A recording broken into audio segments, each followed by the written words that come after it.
একটি মাত্র খাবার খাবেন, জীবনে কোনোদিন যৌবন নষ্ট হবে না। যৌবন শক্তি হচ্ছে এটা অনেক বড় একটি আল্লাহর নেয়ামত। যার যৌন শক্তি কম সে কিন্তু বেশি করে আল্লাহর ইবাদত করতে পারে না। তার মনের ভিতর অনেক দুশ্চিন্তা থাকে, ডিপ্রেশনে পড়ে থাকে, মানসিকভাবে সে অনেক চাপে থাকে। সুতরাং এই যৌবন আল্লাহর পক্ষ থেকে অনেক বড় একটি নিয়ামত। যৌবনের ইবাদত তো আল্লাহর কাছে খুব বেশি প্রিয়। দেখবেন যারা যৌবনে আল্লাহর কাছে বেশি ইবাদত করে, আল্লাহ পাক রব্বুল আলামিন তাদেরকে পছন্দ করেন, তাদেরকে মহব্বত করেন।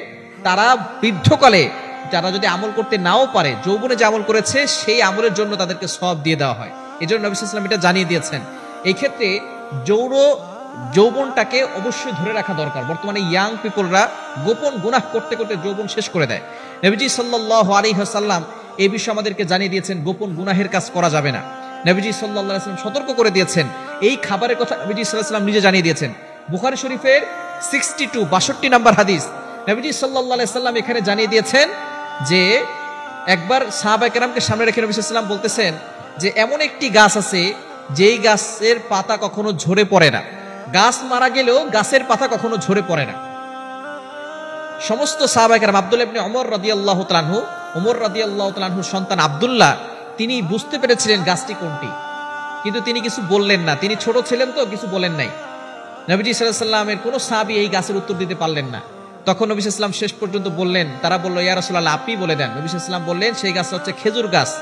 যখন আব্দুল্লাহ ইবনে ওমর তিনি যখন ওমর রাদিয়াল্লাহু তাআলা আনহুকে সাথে নিয়ে বাড়িতে যাচ্ছিলেন, তখন আব্দুল্লাহ রাদিয়াল্লাহু তাআলা বলতেছেন, বাবা আমার মনে পড়েছিল যে গাছটা কোন গাছটা হবে, আমি বুঝেছিলাম সেটা খেজুর গাছ হবে। ওমর রাদিয়াল্লাহু তাআলা বললেন, তাহলে তুমি বলো নাই কেন?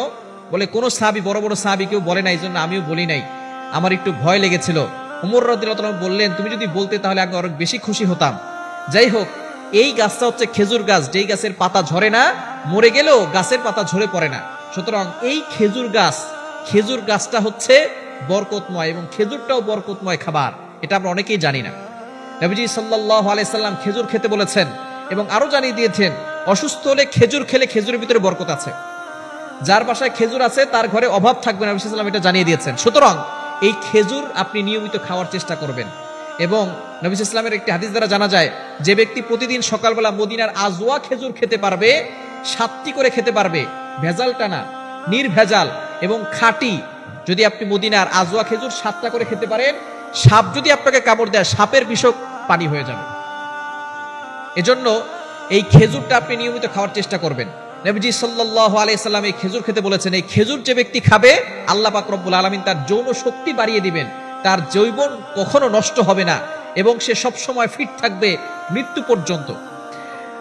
নবীজি সাল্লাল্লাহু আলাইহি সাল্লাম দুনিয়াতে আসার আগে যেই নবী এসেছিলেন তিনি হচ্ছেন হযরত ঈসা আলাইহিস সালাম। ঈসা আলাইহিস সালামের মায়ের নাম হচ্ছে মারিয়াম আলাইহিস সালাম।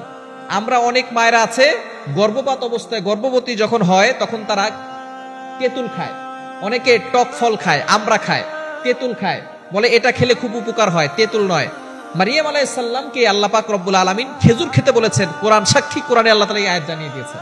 আল্লাহ পাক রব্বুল আলামিন নিজে বলে দিয়েছেন, কোরআন খুলেন, সূরা মারিয়াম 16 নম্বর পারার 5 নম্বর পৃষ্ঠার 12, 13, 14, 15 নম্বর লাইন, সূরা মারিয়ামের 23, 24, 25 আয়াতগুলোতে আল্লাহ তাআলা জানিয়ে দিয়েছেন, ফাজাআল মাখাদু ইলা জিজআইন নাখলা ক্বালাত ইয়া লাইতানি মিততু ক্বাবলা হাদা ওয়া কুনতু নাসিয়াম মানসিয়া।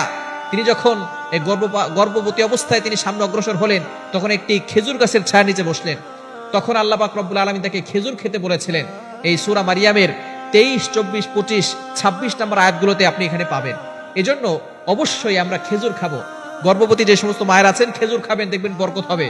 এবং পুরুষরা নিয়মিত যদি খেজুর খেতে পারে, তাহলে তার যৌবন শক্তি কখনো কমবে না, যৌবন শক্তি ঠিক থাকবে মৃত্যুর আগ পর্যন্ত।